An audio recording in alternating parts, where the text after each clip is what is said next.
Bonjour Jean-Paul Betbès. Bonjour. Nous allons parler des dettes des entreprises. Il y a les bonnes, il y a les moyennes et il y a les zombies. Oui, il y a ces trois-là, mais ça fait beaucoup. Ça fait aujourd'hui 2000 milliards d'euros de dettes des entreprises, à côté de 2300 milliards au moins de dettes publiques reconnues. Donc la France est un pays endetté pour ses entreprises, endetté pour son État. Et bien entendu, ces dettes, comme vous disiez, ne sont pas les mêmes. Il y a d'une certaine manière les bonnes, les moyennes et les pas très bonnes. Et ce qui est encore plus embêtant, c'est que depuis le début de la crise du Covid, donc ça fait maintenant 1 an et demi, on a eu une montée de la dette chez toutes les entreprises si on additionne. Y a-t-il un équilibre?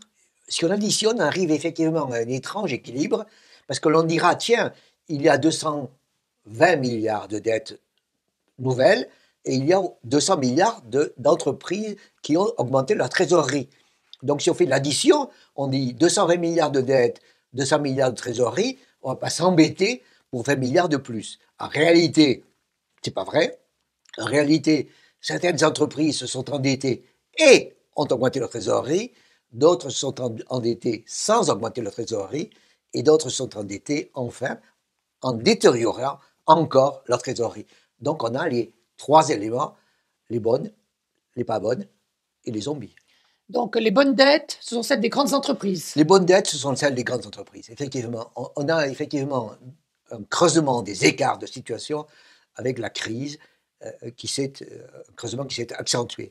On a les grandes entreprises qui se sont dit, tiens, je peux profiter des taux d'intérêt extrêmement bas, je peux profiter de marché qui est très ample pour m'endetter en obligation, je peux également tirer des crédits auprès des banques qui vont me faire des conditions extraordinaires, et c'est là qu'on a effectivement de la dette et de la trésorerie. Ces entreprises-là qui vont bien vont encore mieux avec leur trésorerie en se disant j'ai un matelas de sécurité, si les choses se détériorent, je pourrai résister mieux que les autres, et si les choses s'améliorent, je pourrai racheter des entreprises qui sont plus en difficulté que moi. Donc les bonnes vont franchement mieux. Donc les entreprises moyennes sont celles qui ont des dettes moyennes. Les entreprises moyennes, ce sont les plus compliquées. Ce sont celles qui ont des dettes moyennes, avec une situation moyenne qui s'est détériorée. Et c'est là qu'il y a effectivement le problème.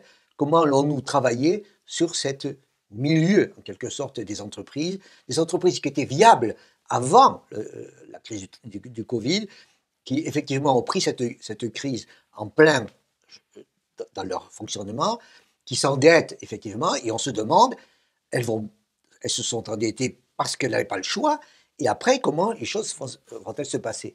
Faut-il les aider? Et comment faut-il les aider? Faut-il les aider en prolongeant leurs conditions de crédit? Oui. Faut-il les aider avec des trésoreries et des aides particulières, avec des fonds propres, comme propose Bercy, avec des quasi-fonds propres, avec des obligations spécifiques? Ou alors, comme je le propose... Vous aviez fait une vidéo d'ailleurs sur ce sujet. Comme je le propose, effectivement, alors donnant la possibilité d'accéder, sous des conditions fiscales très favorables, à des fonds propres, c'est-à-dire que des ménages qui ont beaucoup d'argent, parce que les ménages, globalement, ont beaucoup d'épargne, pourraient en transvaser, ou en transférer, ou en transfuser une partie vers ces entreprises-là. Donc les entreprises moyennes, ce sont celles qui sont les plus compliquées à traiter, parce qu'elles allaient bien et qu'elles peuvent mourir, et qu'elles ne doivent pas mourir, et il s'agit évidemment de faire en sorte de les prolonger en prolongeant les crédits, mais prolonger aussi, d'après moi, en renforçant leurs fonds propres. Et les entreprises dites zombies? Les entreprises zombies, c'est effectivement le cas le plus difficile. Zombie, c'est un mot créole qui veut dire mort-vivant, en fait. Ce sont des entreprises qui, depuis plusieurs années, en théorie, n'arrivent pas à se sortir d'affaires. Les entreprises zombies, avant la crise, elles avaient 10 ans d'âge, et pendant 2-3 ans, elles n'arrivaient pas à payer leurs frais financiers. Et donc, on les prolongeait. Aujourd'hui, on a effectivement une multiplication du nombre de zombies. Par exemple, on pense qu'on en a peut-être 15% des entreprises en France qui sont des zombies.